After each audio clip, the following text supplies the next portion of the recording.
E aí, a gente está aqui juntinho novamente, eu, a professora Tabita Amorim, você, aluno da Mediação Tecnológica Rondônia, ligadinhos, firme e forte, hein, galera? Segura aí os motores, aquece aí pra gente dar mais essa aula, vamos junto comigo. Vamos lá? O que a gente tem para nossa aula de hoje, prof? Ok, nossa aula 5.1, hipóteses sobre a origem da vida. Lembram que a gente falou na aula anterior sobre as hipóteses, né? Que são aquela construção, certo?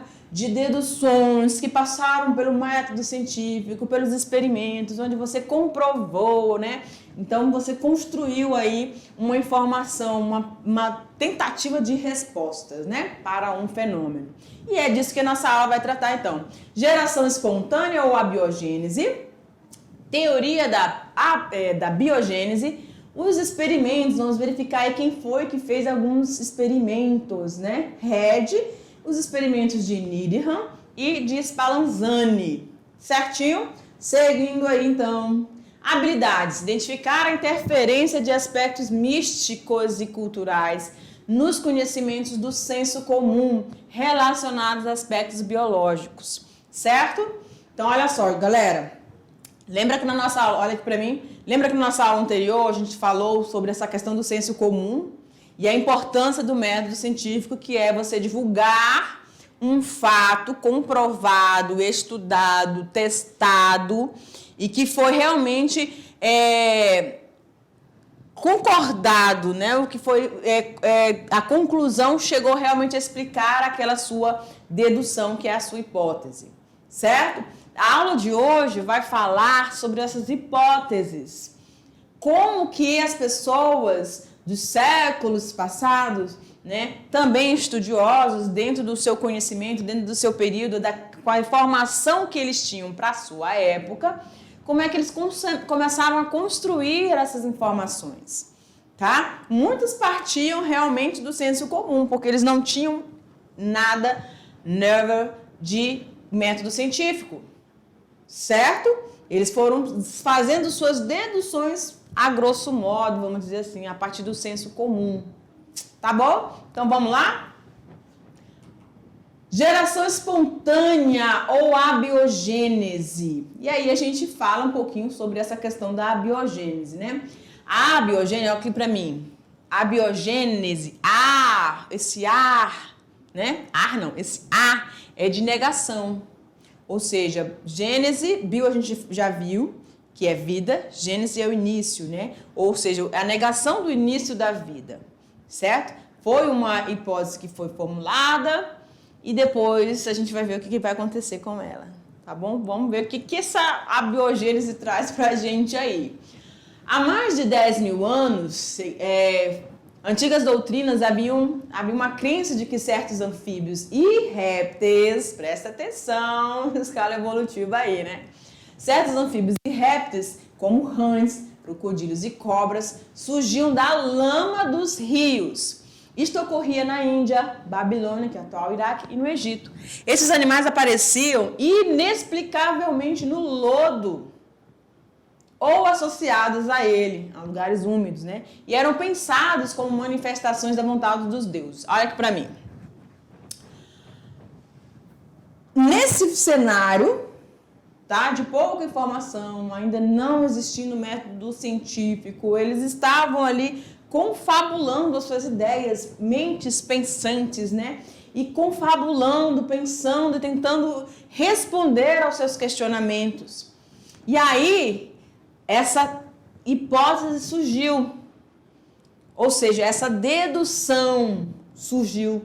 E aí eles construíram a abiogênese, onde a vida, né, de vertebrados, anfíbios, né, surgiam do lodo, ou seja, eles não conheciam o desenvolvimento ou o processo reprodutivo e o desenvolvimento que acompanhava o surgimento dessas espécies, porque eles realmente não tinham essas informações. Então, eles paravam, observavam um local e de repente aparecia lá esse animal. E eles falaram que só podia surgir desse material mesmo, ou seja, de algo inanimado, algo sem vida, né? poderia surgir uma outra forma de vida. Isso era o que a biogênese pregava. Vida surgir de algo inanimado, sem vida. Apenas, simplesmente, puramente pela constatação. Não tinha nada aqui, o que tinha era só alguma coisa, o lodo, alguma coisa aqui, né? E aí surgiu essa vida. Espontaneamente, eles achavam que era uma intervenção de deuses, né? Que, como uma fadinha, plim, aparecia ali, tá? Então, vamos seguindo aqui. Até meados do século XIX, os cientistas realmente acreditavam que os seres vivos poderiam ser gerados espontaneamente, com um passe de mágica, né? Do corpo de cadáveres em decomposição e que certos anfíbios e répteis surgiam a partir do lodo dos rios. Hoje nós conhecemos muito bem como é que é o processo e que esses anfíbios, né, sofrem metamorfose, né? Eles vão sofrendo transformações. Os ovinhos, aí vem os girinos, e os girinos se desenvolvem, chegando à fase adulta. Né? São aqueles animais que vivem essa vida dúbia, né? Eles estão na água, no início da sua vida, e depois na fase adulta e alcançam o ambiente terrestre. Mas eles não tinham esse conhecimento na época. A gente está falando isso de alguns, né, anos, nem 100 anos atrás, 1 milhão de anos atrás. Então, eles não tinham esse conhecimento, essas informações. Hoje é muito fácil a gente constatar esse desenvolvimento, porque a gente tem muita informação. Mas naquela época foi construído esse pensamento e essa hipótese da biogênese foi realmente baseada nessa observação de estruturas inanimadas, objetos, né, inanimados dando vida. E aí alguns começaram a dar nomes, né, ao que poderia estar nesse material inanimado para fazer com que ocorresse a formação dessa vida. Vamos olhar? Essa interpretação sobre a origem dos seres vivos ficou conhecida como hipótese da geração espontânea ou da biogênese. Aí a gente tem ali o A, o prefixo de negação, bio, que significa vida, e gênese é a origem da vida. Né? Então a negação dá o início dessa formação de vida.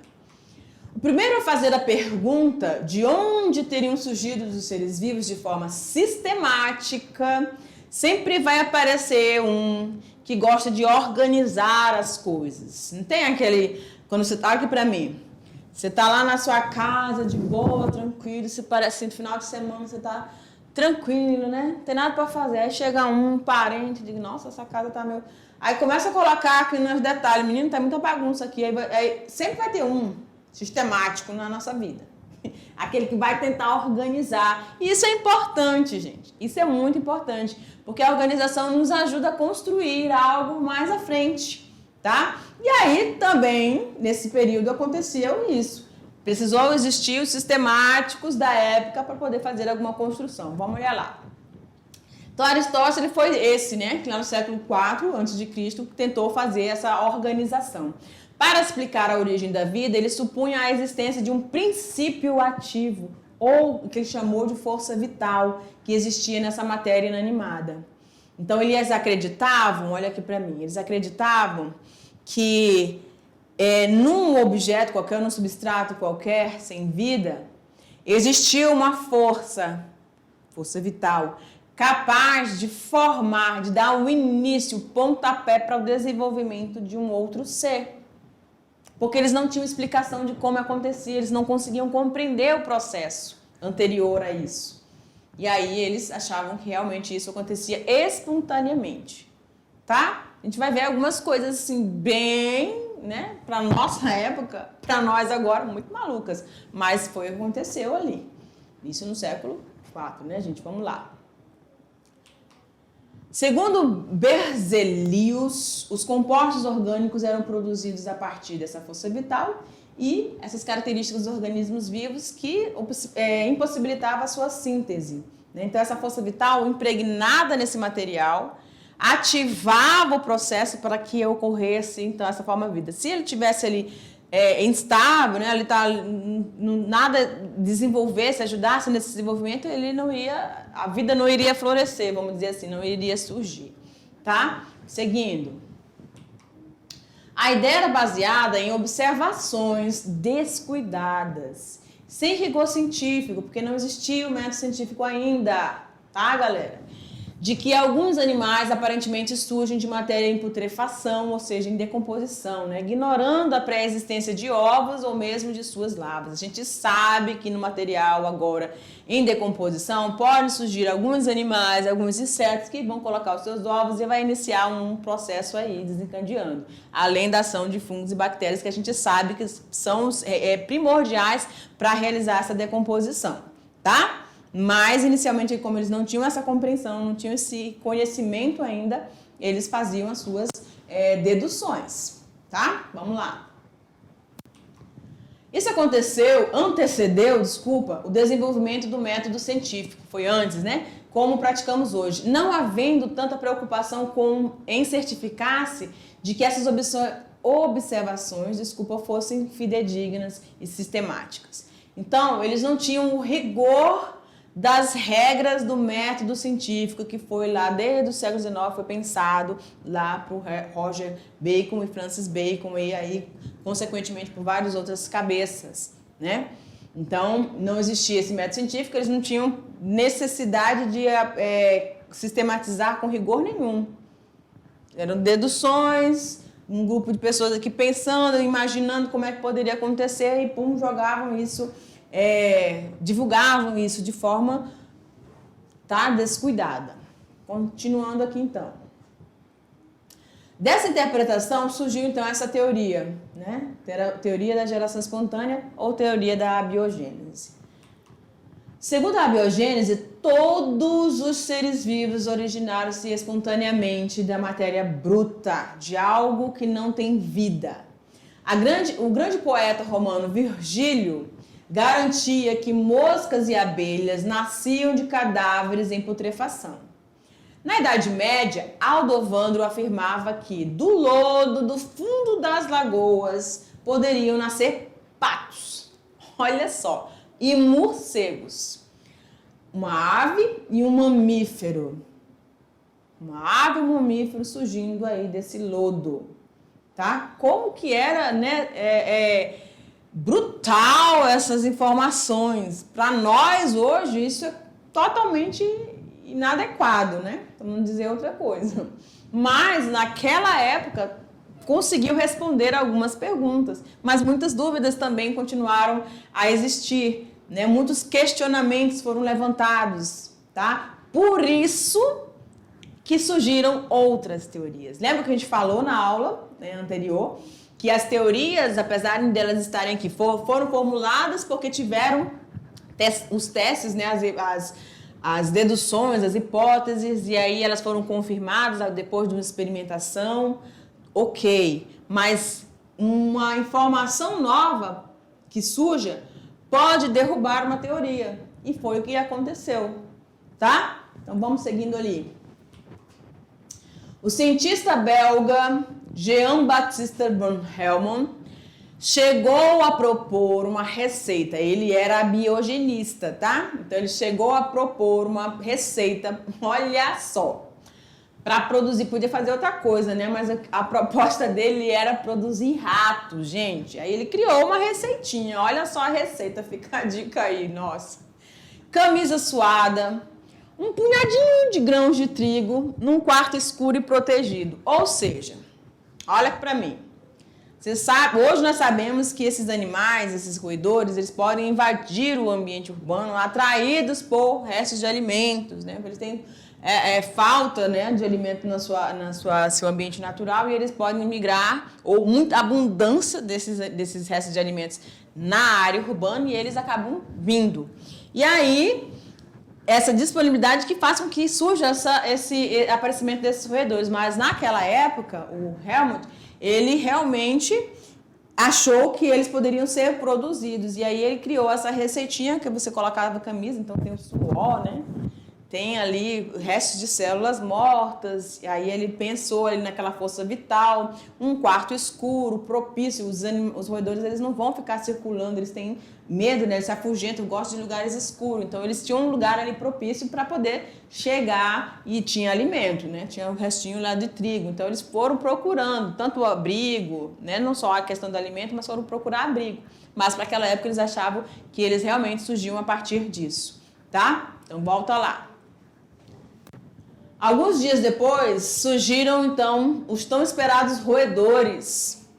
E olha só, ele não parou aí, né? Ele também criou uma receitinha, Van Helmont também propôs uma receita para produzir escorpiões, bastante para isso, né? De uma camisa suada, de trigo e pedaços de queijo.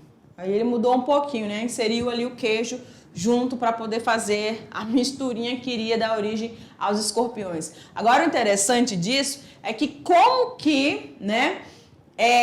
Qual foi a ideia desse personagem, né, do Van Helmont, para criar roedores, que é uma praga, né? Quando eles aparecem são em grande número. E escorpiões, um animal peçonhento, né? Olha, os dois animais que ele procurou criar, elaborar essa receitinha, tá? Então, isso me trouxe até uma certa curiosidade em relação ao porquê disso, né? Mas tudo bem. Na época poderia ter alguma explicação aí, né? Vamos lá, seguindo. Mas surge então uma nova teoria. Porque muitos questionamentos foram feitos. Como assim? Um pato, um morcego, um roedor, um escorpião surgir assim de algo sem vida? Como que pode isso? Animais tão distintos, né? Seres vivos tão distintos, como é que eles surgiram assim do nada? E aí surgiram então outras ideias, outras deduções que foram então chegando à construção de uma nova hipótese, tá? E olha aí qual é que surge então para nós. Vamos lá? A teoria da biogênese. Você tem a hipótese da biogênese e você tem agora a teoria da biogênese. Beleza? Então vamos lá. Segundo a biogênese, todos os seres vivos são originados de outros seres vivos já pré-existentes. Ou seja, um ser vivo gera um outro ser vivo. É o que nós conhecemos hoje, né, galera? Um ser vivo vai, consequentemente, pelo processo de reprodução, independente se é assexuado ou sexuado, gerar um outro indivíduo. Mas esse ser gerador está vivo. Não é de uma matéria inanimada, né? Não fazia sentido para alguns, por isso eles foram em busca dessas informações. Como assim essa força vital? O que seria essa força vital? O que ativaria essa força vital para a formação desse ser a partir do nada, né? Então eles foram construindo isso e surgiu então a teoria da biogênese. Vamos lá? Duas teorias científicas para explicar a origem da vida. Então é o que você tem, né? A biogênese, que a vida surgiu de matéria bruta a partir de uma força vital.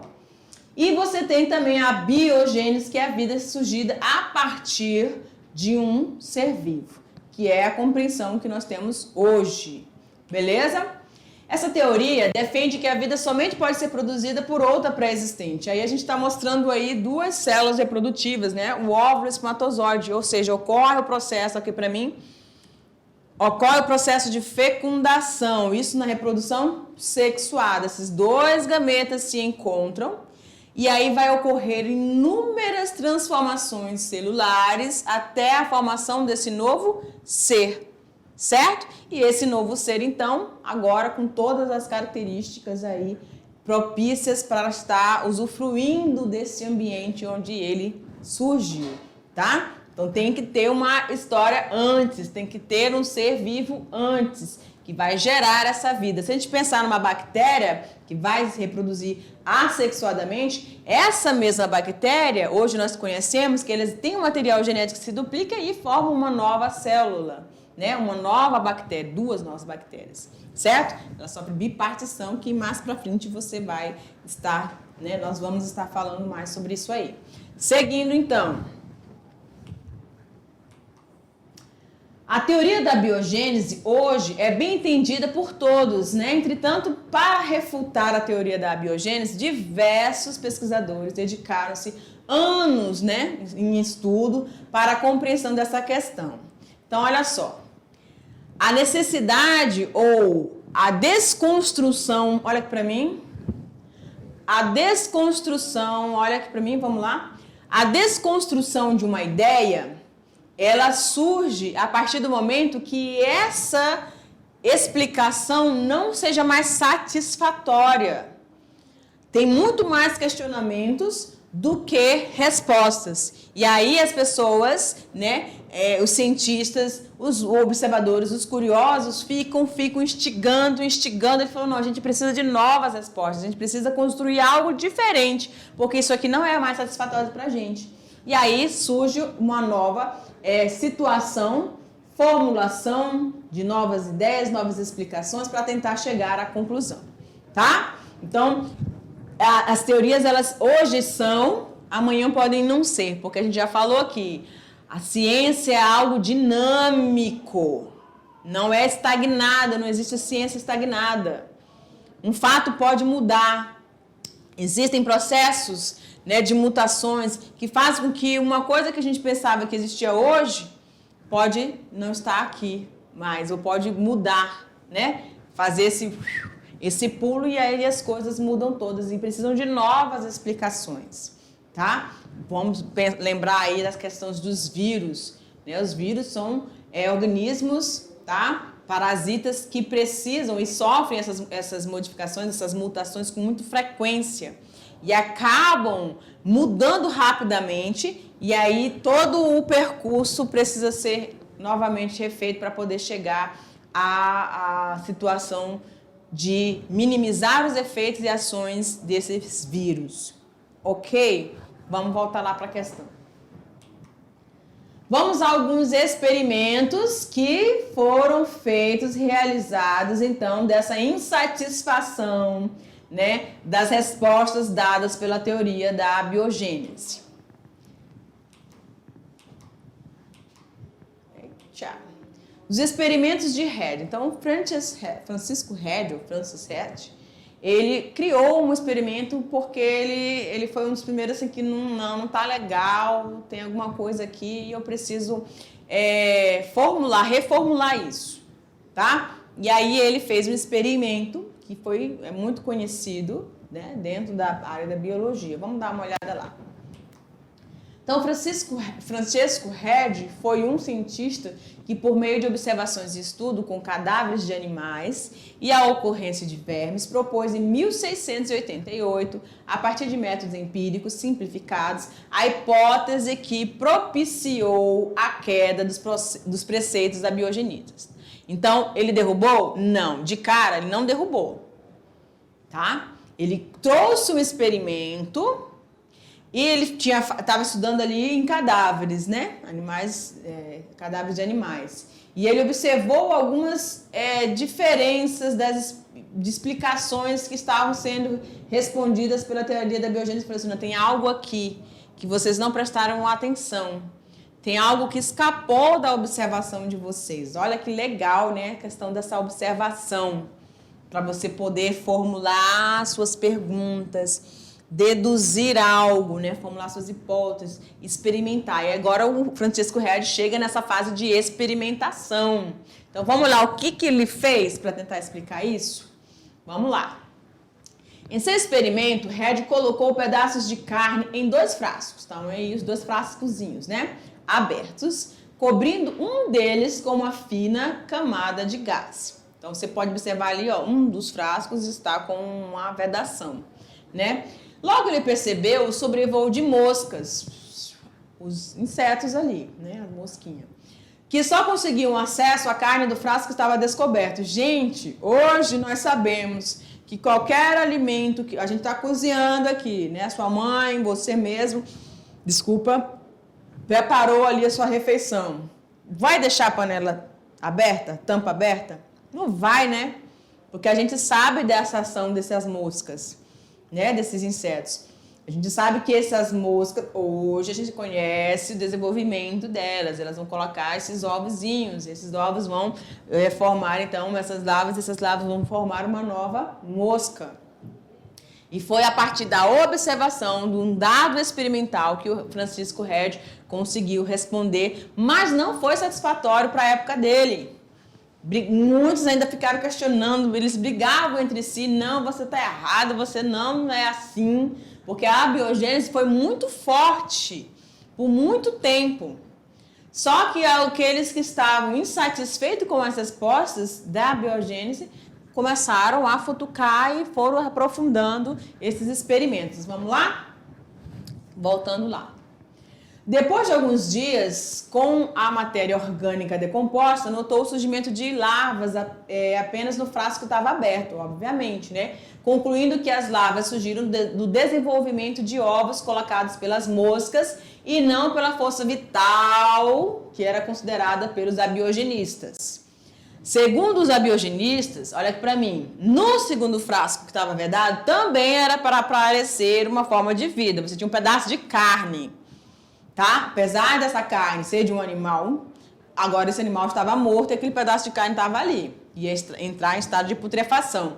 Só que as mosquinhas aceleraram, né? Chegaram, visitaram porque o frasco estava aberto, elas pousaram ali ao se alimentar também, colocaram esses ovos vão dar a formação de uma nova mosca, certo? E aí complicou a situação, né? Então vamos seguindo. Os experimentos de Needham e Spallanzani, olha só. O Needham era um abiogenista também. Ele batia na tecla que a vida, assim, essa força vital era que ativava, tá, o início da formação de um ser a partir da matéria inanimada. E aí surgiu, além de Red, surgiu também o Spallanzani. E ele falou, não, eu acho que o Red está indo por um leque legal, ele está abrindo aí uma explicação que para mim talvez seja um pouco satisfatória, mas eu vou aprofundar. O Needham já tinha feito um experimento e aí eles começaram a comparar. Lembra que a gente falou, quando você publica uma informação, essa informação ela repassa, né, perpassa por todo o meio científico, por toda a comunidade científica. E aí essa comunidade ela vai averiguar o seu trabalho, vai testar também o seu trabalho para ver se realmente eles vão... qual foi o experimento que você realizou ali? Beleza, eu vou realizar ele aqui também, vou ver se vai dar o mesmo resultado que o seu. É assim que eles tentam, né, derrubar a sua ideia. Ou se deu certo, falam, poxa, você tem razão, é isso mesmo. Mas aí vão surgindo outras perguntas. E a ciência não para, né? Ela está sempre trazendo novas informações, novas curiosidades. Isso que é legal, tá? Então vamos lá. Needham e Spallanzani agora estão presentes na parada e agora eles vão utilizar o método, mas aí o Spallanzani vai modificar o experimento realizado por Needham. Foi o mesmo experimento com algumas modificações e algumas alterações para tentar aí explicar o que ele não considerava pela abiogênese, tá? Que era defendida por Needham. Vamos lá ao experimento, então?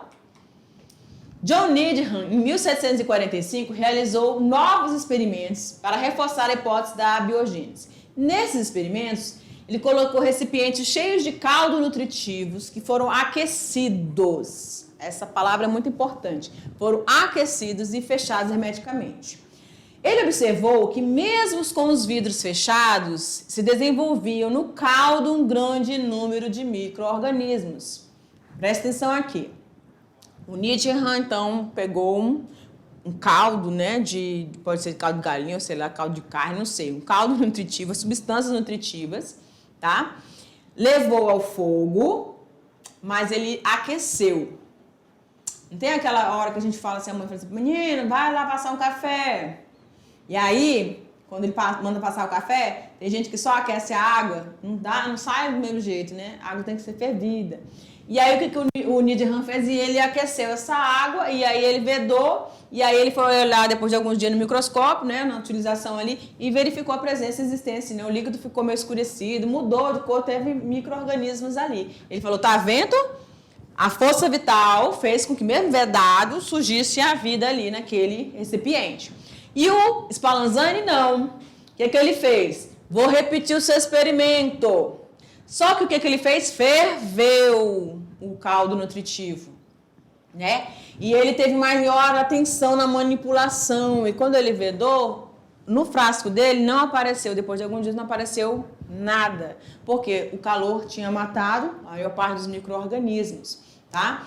O Needham, apesar de ter vedado, né, a manipulação pode não ter sido de forma correta. E a falta dessa fervura, ou só o aquecimento, não matou os micro-organismos presentes ali naquele líquido. Estava destapado, depois foi tapado e vedado. Tá bom? Então vamos lá. Mas, em 1768, Lázaro Spallanzani criticou duramente a teoria dos experimentos de Needham através de experimentos similares. E nesses experimentos, os líquidos eles foram aquecidos durante 1 hora. O Needham só aqueceu. Esse ferveu e ficou em 1 hora ali fervuro, né? Em algum tempo depois, não observou-se nenhum sinal de vida. Além de ele ter fechado tudo, né, ter uma manipulação mais higienizada, tá? E aí, ao fechar, a vedar esse recipiente que foi aquecido por 1 hora, eles não encontrou, depois de alguns dias, não encontrou nada de micro-organismos. Então, o Spallanzani começou a fazer outras deduções. Então, olha só. Então, esse negócio de vida, de força vital, tem uma furada, tá? Tem alguma coisa no ar, tá? Que faz com que esses líquidos, né, esses micro-organismos surjam depois de algum tempo, se não tiver um cuidado nessa manipulação, certo?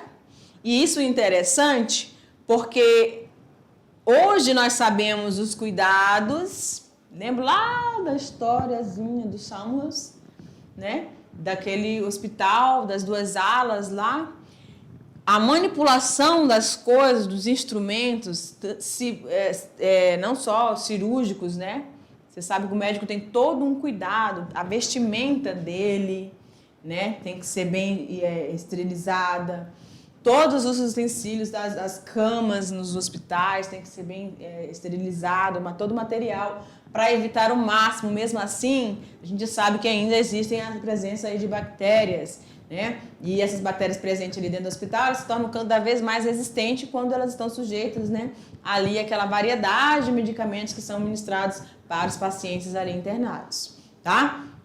Então, as pessoas que trabalham em hospitais, elas têm o máximo cuidado e atenção para evitar que essas bactérias mais resistentes cheguem ao ambiente externo do hospital, que aí a gente sabe lá Deus o que pode acontecer. Então, a vestimenta tem que estar ali, né, retirada, e aí se lavar, fazer a manipulação direitinho.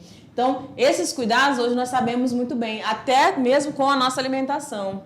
Chegar de casa, diretamente abrindo as panelas, pegar alguma coisa dentro da geladeira e já ir botando na boca, isso não é, além de ser falta de educação, é falta de higiene, né? E a boa educação diz que você tem que lavar suas mãos, lavar bem aqueles alimentos que precisam, né, ser condicionados ali dentro da sua geladeira, tá? Para poderem serem ingeridos, para evitar que micro-organismos entrem em contato, né, com o seu organismo, provocando certas doenças, certo?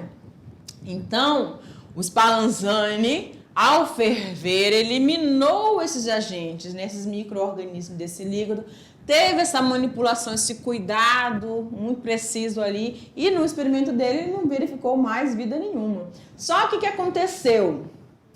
Como a abiogênese era muito forte, eles foram em cima dos Spallanzani, falaram, não, você está errado, você fez errado, você matou a força vital. Dá uma olhada lá no nosso slide, vamos lá. Spallanzani explicou que Needham não havia fervido sua solução nutritiva por tempo suficientemente longo. Ele ficou aí com 1 hora com caldo nutritivo no fogo, né? Para matar todos os micro-organismos existentes nela e assim esterilizá-la. Olha lá, ele vedou, né? Direitinho no frasco dele, não apareceu nada depois de alguns dias, tá? Não apareceu nada de micro-organismo, que foi o contrário do que aconteceu no experimento de Needham. Agora, olha o que o Needham diz. Porém, somente... Opa! Não colocou ali, né? No experimento de Needham, ele falou assim, depois que ele observou, depois que o Spallanzani divulgou a explicação dele, né? O que ele fez, o que ele mudou do experimento do Needham. Aí ele falou assim, olha para mim. Sempre vai ter uma discussão no meio científico, tá? É muito ruim você não ter razão de algo, não é? Não é bom. E aí, quando você coloca a sua ideia, coloca a sua explicação de alguma coisa e ela não é uma verdade, ou ela passa a ser desmentida, criticada, te causa né? Poxa vida, não é assim. E aí, o que o Needham fez? Falou, não, sabe qual foi o problema do seu experimento que você fez similar ao meu? É que você ferveu demais, você matou a força vital. Não existiam ali essa energia suficiente, o aquecimento matou toda essa força vital. Por isso que você chegou a esse resultado aí. Né? Você matou o que poderia propiciar o início da vida, e aí, né? Então ficou por muito tempo essa discussão. E aí, por último, vem, somente após mais de 100 anos, em 1968, o cientista francês Louis Pasteur realizou um experimento que serviu de evidência. Aí sim ele deu o ultimato. Pá, acabou a teoria da biogênese com isso, com essa explicação aqui do Louis Pasteur, ele derrubou a teoria da biogênese. Então o que ele fez?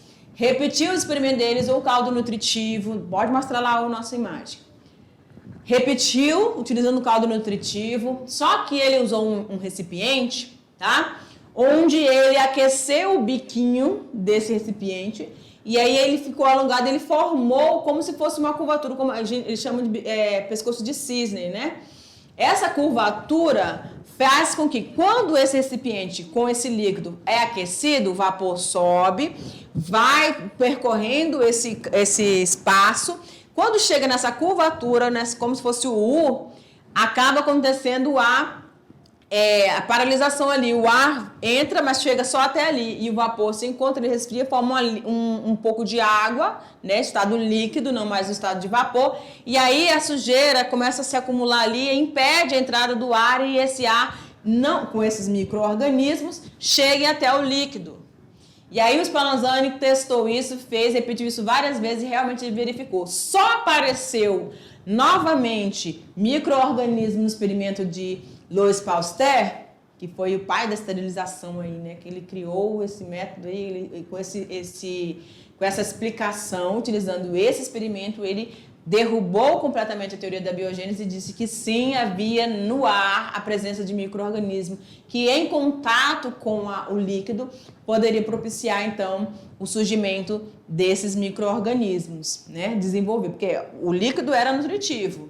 Os micro-organismos no ar acabam entrando em contato com esse líquido e aí vão se alimentar e vão se proliferar, tá? Só houve a proliferação de micro-organismos no experimento de Louis Pasteur quando ele, mostra lá a nossa imagem de novo, quando ele quebrou ali, ó, na última imagem, quebrou o pescocinho do cisne, né, aquele funilzinho, e aí, então, o ar entrou em contato com o líquido e aí houve essa proliferação. Então, a partir daquele momento, Louis Pasteur, juntamente com a construção, desde lá, olha aqui para mim, desde lá do Francisco Redd, no experimento lá do pedaço de carne, né, que alguns falam de pedaço de peixe, ou enfim, o material, né, não interessa tanto, mas aquele material que era disponível ali, com a presença daquelas moscas, daqueles insetos, desde aquela correlação, e a partir do momento que o Louis Pasteur finaliza com esse experimento, eles derrubam por completo a teoria da biogênese. Então, vida só pode surgir de uma outra forma de vida. E é isso aí, galera. Essa foi a nossa aula de hoje e eu te aguardo então para a nossa revisão. Até mais!